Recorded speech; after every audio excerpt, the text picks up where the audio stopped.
एक समय की बात है। एक गांव में एक छोटी सी लड़की नामक निशा रहती थी। निशा बहुत ही जिज्ञासु और ज्ञान की प्रतिभा से भरी थी। उसके पास समय के साथ साथ ज्ञान की बढ़ती हुई भूख थी। एक दिन निशा ने गांव के पुस्तकालय में एक पुरानी किताब खोजी। उसे एक पुरानी किताब मिली जिसमें अत्यंत प्राचीन ज्ञान की बातें लिखी थीं। निशा ने उस किताब को खोला और पढ़ना शुरू किया। किताब में भारतीय इतिहास, विज्ञान और धार्मिक ग्रंथों के बारे में अनजाने रहस्य थे। उस दिन से निशा रोजाना उस किताब की पढ़ाई करने लगी। उसने वहां के लोगों से भी किताब के बारे में बात की, लेकिन किसी को भी उस किताब के बारे में कुछ नहीं पता था।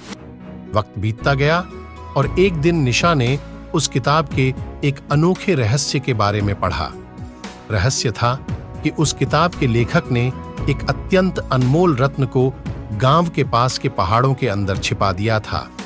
वह रत्न सिर्फ उस व्यक्ति के लिए होगा जो वास्तविक ज्ञान की तलाश में होगा। निशा को उस रत्न के प्राप्ति के लिए पहाड़ों की खोज करने का निर्णय किया।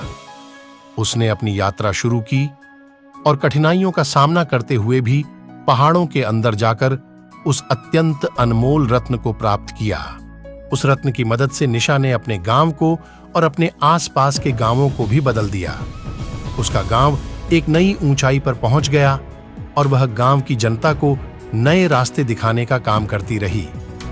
इसी प्रकार निशा ने अपने ज्ञान और समर्पण के बल पर अपने गांव को और अपने जीवन को भी सफल बनाया।